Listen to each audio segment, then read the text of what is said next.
안녕하세요 친구 여러분. 강남서초 동네 친구 22번째 모임을 시작합니다.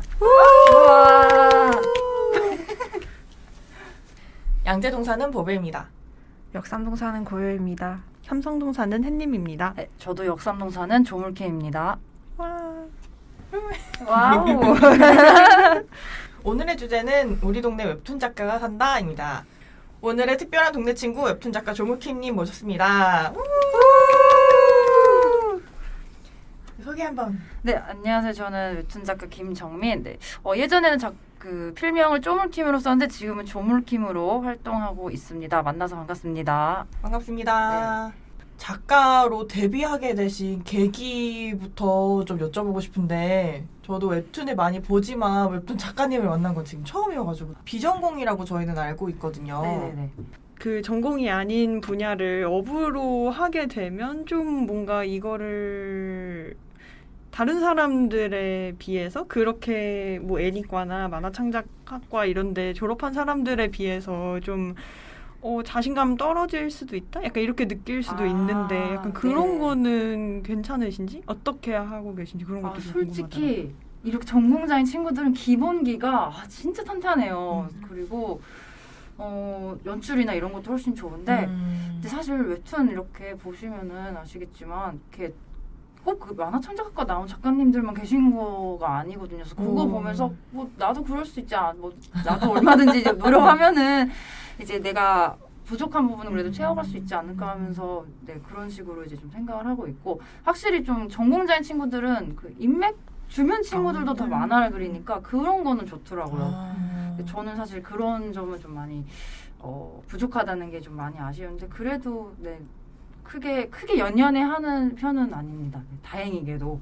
네네. 그러니까 원래 웹툰 작가 할 생각이 그렇게 있지는 않았었어요. 그 만화를 그린다는 생각이 있지 않아요. 저는 원래 이제 광고랑 뮤직비디오를 너무너무 하고 싶었었는데 완전 또 다른 분야네요. 네, 되게 좀 뜬금없을 수 있는데 근데 이제 제가 졸업 작품을 아이돌에 관한 걸 너무 하고 싶은 거예요. 제가 아이돌 되게 좋아했어서 가지고 지금도 좋아하고 그래서 이거를 좀 만화로 내가 어떤 느끼는 것들을 표현하면 참 좋겠다라고 생각해서 그거를 이제 졸업 작품으로 하겠다고 도전 만화에 연재를 하기 시작을 했어요.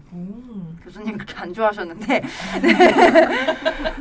그거를 하면서 베스트 도전까지 좀 인기가 생겨가지고 올라가게 됐고 베스트 도전에 있을 때 봄툰이라는 그 웹툰 플랫폼에서 연재 제안을 하면서 이거를 제가 수락하게 되었고 그렇게 해서 이제 데뷔를 하게 되었습니다. 네. 되게 좀 약간 운이 좋게 데뷔를 하게 된 케이스예요. 네.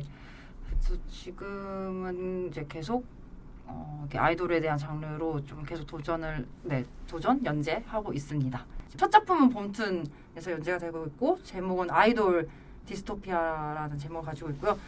차기작이었던 그러니까 두 번째 작품이었던 저널 아이돌이라는 작품은 사실상 지금은 조금 보시기 어려우실 것 같지만 나중에 여러분들이 뭐 찾으신다면 다른 국가 계약을 해서 이제 공개를 하는 것들로 하고 네.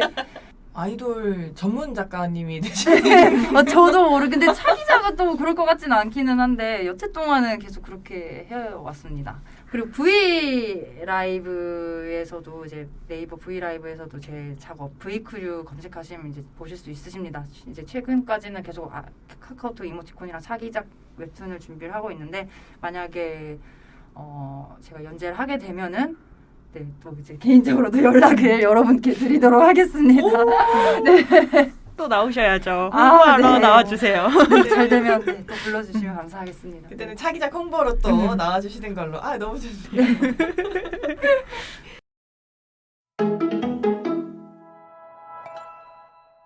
저희 작가님이 네. 직접 준비해오신 TMI가 있어서 제가 한번 들어보도록 하겠습니다. 저한테 이제 어떤 학생이 그런 걸 물어본 적 있어요. 스트레스 받으실 땐 어떻게 푸시냐. 근데 저는 이제 작업을 하면서 이제 얼마 전에도 공모전 때문에 굉장히 스트레스가 많았었거든요. 그럴 때는 일단 유튜브 뮤직을 이제 해놓고 그걸 다 1.2배속 아니면 1.25배속 아니면 5배속으로 한 다음에 약간 스피디하게 노래를 틀어놓고 그거를 큰 소리로 따라 부르면서 이제 막 그리면 그게 스트레스 해소가 엄청 되거든요. 그러니까 스트레스를 덜 받아요. 네, 노동요 같이 맞아요. 그래서 노동요도 한동안 엄청 들었어요. 그때 작업할 때. 그리고 장비 같은 것도 좀 많이 물어보셔서 뭐 당연히 웹툰 작가들은 뭐 이러이러한 장비를 쓰지 않냐라고 이제 많이 물어보시는데 저는 의외로 그 액정 타블렛은 잘 안 쓰고요. 지금 가져온 요 아이패드로 작업을 좀 더 많이 합니다. 네, 이렇게 큰 아이패드도 사실 볼 일이 별로 없어가지고 햇님, 고요님은 항상 아이패드 들고 다니시는데 이렇게 작은 사이즈라서 전 이렇게 큰 것도 지금 되게 신기한 느낌으로 보고 있었어요. 이게 막상 작업할 땐 엄청 큰 사이즈는 아니긴 한데 그래도 아이패드 중에서는 이게 제일 커서 그리고 이런 액정 타블렛 중에서는 제가 봤을 땐 얘가 가성비가 막 아무리 가격이 뭐 기본적으로 비싸더라도 얘가 그래도 기능을 봤을 때 가격대가 그냥 제일 괜찮아서 이걸 사용을 하고 있습니다. 그리고 후보정은 항상 데스크탑으로 하기는 해요. 네, 데스크탑으로 작업하더라도 그냥 판 타블렛으로. 액정 타블렛이 있긴 한데 걔가 너무 좀 좋은 타블렛은 아니어서 안 쓰고 있습니다. 코로나 때문 아니면 좀 왔다 갔다 하면서 많이 하시겠어요? 네네네 맞아요. 작가님 그럼 웹툰 작가이니까 웹툰도 많이 보시나요? 저 사실 데뷔하고 나서는 좀 덜 봤는데 데뷔 전에는 오히려 진짜 좀 꽤 많이 봤던 것 같아요. 그래서 저희가 이제 인터뷰 때도 말씀드렸던 유미의 세포들도 되게 많이 좋아하고 레진 코믹스에 연재됐던 여자친구라는 작품도 되게 재밌게 봤었고 네, 그 외에도 뭐 덴마 덴마도 굉장히 재밌게 보았습니다. 네. 저 궁금한 게 있는데 그럼 그런 이제 만화책으로 분류되는 그런 쪽으로 데뷔하실 거는 생각은 안 해보셨어요? 출판 만화요? 네, 출판 만화 쪽. 웹툰이랑 또 다르다 보니까. 출판 만화는 사실 지금 사실 거의 많이 죽었거든요. 그렇긴 하죠. 네, 대부분 그리고 출판 만화도 동시에 웹툰 형식으로 또 재연재를 어디서 이제 다른 플랫폼에다 같이 동시에 하고 있어요. 그런 거 보니까 저는 출판 쪽은 아예 그냥 아예 생각을 안 했던 것 같아요. 접근성이 높은 쪽을 무조건 선택해야 된다 생각해서 그리고 애초에 제가 이제 그 데뷔작으로 그렸던 작품도 애초에 웹툰 형식이었기 때문에 출판 쪽은 아예 전혀 생각을 하지 않았습니다. 하지만 참고 자료는 출판 만화 쪽은 좀 더 많이 보는 것 같아요. 그러면 그 많은 다른 작품들을 보면서 뭐 그림체 같은 것도 참고하고 그러시나요? 그림체는 제게 이미 좀 고정화가 돼 있어서 어릴 때는 사실 좋아하는 작가님들 이 그림체 너무 이쁘다 하면서 이렇게 막 따라 그린 적은 있는데 이제 제가 작가로 데뷔하면서 저는 이제 내 만화의 그림체 호감은 느끼되 너무 사람들이 따라하기 쉬운 그림체는 좀 가지지 말아야겠다 해서 이제 좀 저만의 그림체를 만들려고 했었거든요. 이제 그림체 이제 제 작품 보셨다시피 이제 좀 그림체가 약간은 기존 뭐 만화들이랑 살짝 다르잖아요. 그래서 그림체는 그렇게 많이 참고는 안 하는데 채색이나 연출은 되게 많이 참고를 하려고 하고 있어요. 특히 소크롤 연출 되게 잘하시는 작가님들 많으셔가지고 그런 것들을 더 제가 부족한 부분 많이 보려고 하고 있습니다. 네. 그러면 그림체 같은 것도 연구를 계속 하시는 건가요? 그림체 약간 어색하지 않게 보이고 더 자연스럽게 보이고 동선이 더 이제 이렇게 불편해 보이지 않게 인체 같은 게 이제 그런 거는 노력은 하는데 그림체 어떤 스타일을 바꾸려고 노력은 하지 않았죠. 저는 이제 제 스타일을 좀 계속 가지고 가고 싶어서 네 그렇게 하고 있습니다. 그 인터넷에서 본 어떤 짤이 이제 만화 그리시는 분이 그림을 그려야 되는데 아무리 해도 이 임체가 이상하니까 사진을 자기가 놓고 이러면서 저도 그래요. 저도 그래요. 네. 그러니까 저도 정 안 돼. 이거 진짜 이 동작이 이 손은 내가 정말 못 그리겠다 하면 사진을 찍고 그 트레이싱을 하거나 포즈 같은 것도 도저히 좀 사진으로 찾는 게 너무 오래 걸린다면 이제 뭐 찍어달라고 해가지고 가족한테 찍어달라고 그걸 또 그리고 이제 이런 경우들이 있습니다. 네. 아니 언제 저희가 그 만화 그리시는 분이랑 여행을 잠깐 같이 한 적이 있었는데 그분은 자기 그림에 쓰시려고 아예 대사를 항상 가지고 다니면서 사람을 찍어줘요. 그러면 우리는 보통 생각하는 사진을 찍어준다 하면 딱 적당한 배경과 이렇게 피사체와 그런 거를 그분 그런 적당한 피사체를 그런 결과물이 나올 거라고 생각을 하는데 그분이 찍은 거 보니까 다 이렇게 클로즈업 돼 있고 약간 레이아웃이 얼마나- 만화스럽구나. 사진이. 딱 보자마자 음. 막 사진을 이 대포 카메라로 막 이렇게 막 찍어주셔가지고 하면 너무 기대하고 있었거든요. 레이아웃이 진짜 만화 레이아웃이. 그래가지고 보면서 이게 뭐예요? 이게 사진으로서는 약간 이게 기록물로서는 되게 좀 그랬겠다. 왜냐면 이게 배경도 나와주고 내가 어딜 갔는지가 나와야 되고 얼굴만 얼빵만 이렇게 돼 있으면 또 얼굴만 딱 이렇게 됐으면 뭔가 이렇게 이게 인물 사진이구나 할 텐데 여기에 말풍선이 들어갈 것 같은 거예요.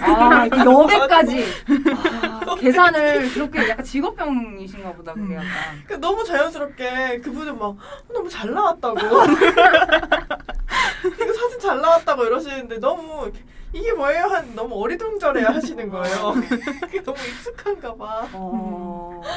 그러니까 그때 찍은 사진들 이렇게 쭉 나열하고 말풍선 몇 개 넣고 하면 만화처럼 나올 것 같아. 지금 생각해도.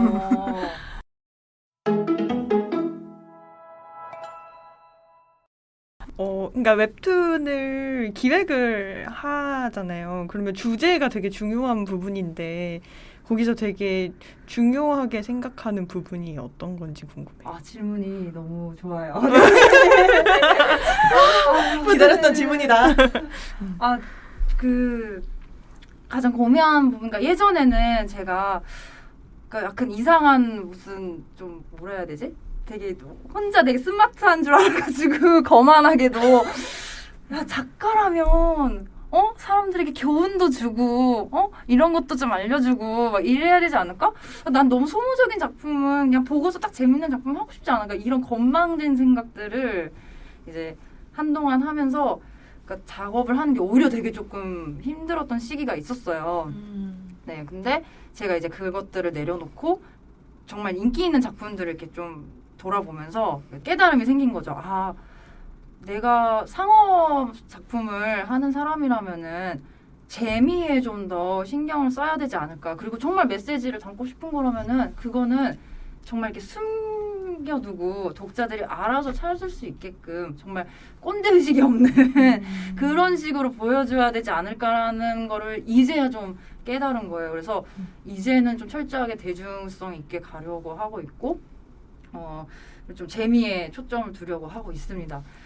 그럼 자연스럽게 차기작으로 좀 이야기를 이어가 보려고 하는데 작가님 차기작 준비 중이시라고. 네. 제가 사실 경력 작가여서 차기작을 아무데나 내도 되기는 하는데 제가 좀 게으른 편이어가지고 어떤 계기가 있지 않은 이상 차기작을 준비를 좀 어영부영하는 편이어서 네. 그리고 제가 지금 웹툰만 하는 게 아니라 뭐 외주도 하고 그리고 강의도 나가고 이러다 보니까 또 이모티콘도 네, 뭐 이모티콘도 하고 있고 이래가지고 근데 이모티콘도 이제 시작을 한 거라 좀 이런저런 일을 해서 연재를 하려면은 내가 좀 어떤 계기가 있어야겠다 싶어서 이제 공모전을 계속 하고 있었거든요. 원래는 아이돌과 SF물을 섞은 좀 미래의 모습을 보여줄 수 있는 약간 심슨가족 같은 웃긴 컨셉인데 좀 더 이제 대중성 있게 접근을 하려고 가족이랑 이제 스릴러를 겹쳐서 히키코모리인 동생이랑 바람을 피우는 아버지랑 그리고 사이비 종교를 믿는 엄마랑 취준생인 주인공인 딸이 이제 같이 이제 사는 이제 가족에 대한 이야기인데 이 딸한테 가족을 한 명을 환부를 할 수 있는 천국으로 환부를 할 수 있는 기회가 생기면서 벌어지는 일들을 이제 그린 작품이거든요. 이게 천국에 대한 의미가 이제 나중에 반전으로 나오는 거란 지금은 좀 스포일러를 하겠는 그런데 어떤 반전일지 기대해 주시라. 네네 그렇죠. 그런 거죠. 네네네.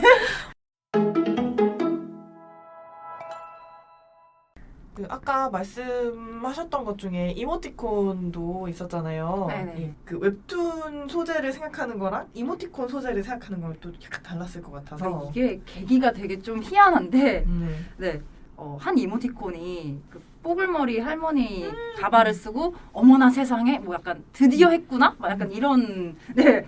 이제 그 플랫폼이 로맨스 위주다 보니까 이제 이런 좀 약간 주접이 들어간 이모티콘이 더 좋을 것 같아서 드디어 뽀뽀했다 막 이런 거 혼자 갔다 이런 거 하는 거구나. 네네 이제 그 중에서 그 할머니처럼 분장한 캐릭터가 이상하게 마음에 들어서 거기서 파생된 거를 만들다가 이제 얘를 사실 처음에 넣었던 게 2년 전이었어요. 근데 그때는 안 됐어요. 오. 근데 얘를 이제 수정하고 이제 다시 올해 넣었는데 이제 그게 다시 된 거예요. 근데 넣은 이유도 좀 웃긴 게 제가 이제 강남구청에 이제 그 진로교육센터에서 만화를 이제 가르치는 일을 하기도 하고 그것도 같이 하고 있거든요. 근데 거기서 이모티콘도 가르쳤으면 하시는 거예요. 근데 제가 이모티콘을 발매를 한 적이 없는데 이모티콘을 가르치기가 좀 민망하지 않나 싶어서 그냥 있던 걸 다시 냈어요. 네, 근데 걔가 된 거예요.